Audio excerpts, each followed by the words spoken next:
संयुक्त अरब अमीरात यानी कि यूएई के राष्ट्रपति शेख मोहम्मद बिन जायद अल नहयान के भारत दौरे ने दोनों देशों के रिश्तों को एक नई ऊंचाई दी है।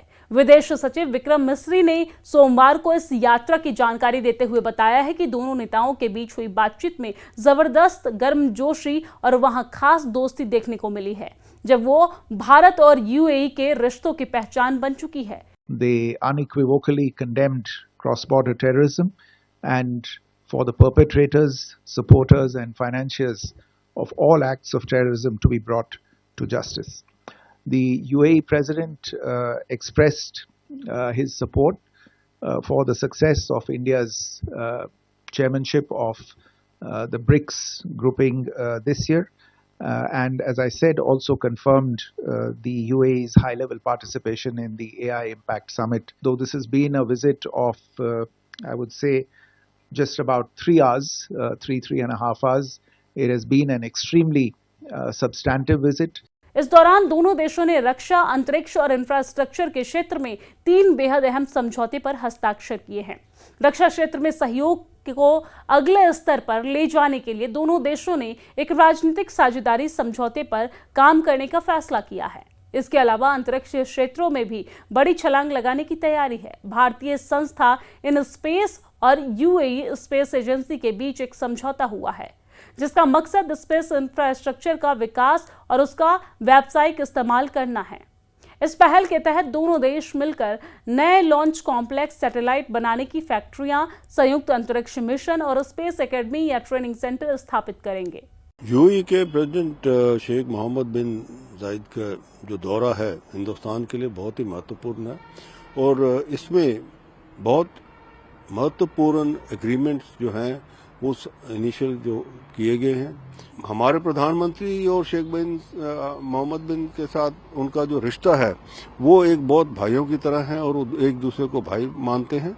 तो ये जो है हम देख रहे हैं कि आने वाले दिनों में यूएई और हिंदुस्तान का जो एक रिश्ता है वो और घनिष्ठ होता जाएगा और हम देखेंगे कि आने वाले दिन दोनों के लिए बहुत ही फायदेमंद होने वाले हैं।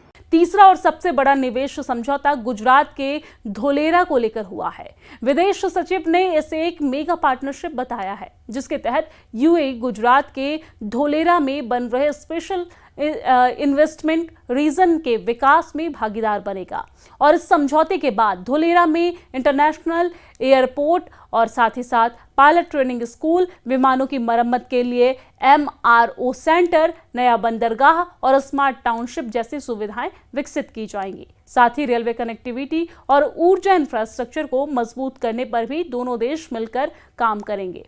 तो विदेश सचिव विक्रम मिस्री ने बताया है कि दोनों पक्षों ने एडवांस न्यूक्लियर टेक्नोलॉजी में पार्टनरशिप पर विचार करने का फैसला लिया है, जिसमें बड़े न्यूक्लियर रिएक्टर और छोटे मॉड्यूलर रिएक्टर का डेवलपमेंट और डेवलपमेंट, साथ ही साथ advance recreate system, nuclear power plant operation और मेंटेनेंस और न्यूक्लियर सेफ्टी में सहयोग शामिल है। तो आर्टिफिशियल इंटेलिजेंस यानी कि एआई के सहयोग के लिए प्राथमिकता वाला क्षेत्र बनाया गया है। यूएई के पार्टनरशिप से भारत में एक सुपर कंप्यूटिंग क्लस्टर स्थापित करने पर सहयोग करने का फैसला किया गया है।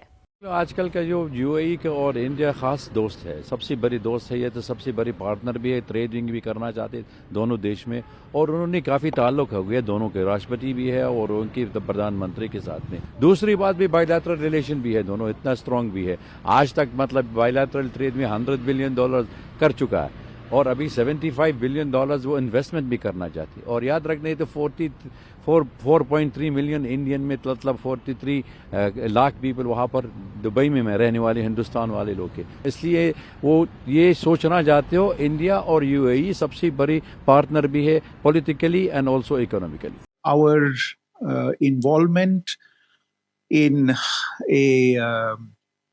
on the defense and security front with a country from the region does not then necessarily lead to the conclusion that we will get involved in particular ways in the conflicts of the region. I would really characterize it as a natural evolution from the already considerable defense cooperation between the two countries, and not necessarily a response to any specific event that may have taken place in the region, or of any intent to get involved in a hypothetical future scenario in the region.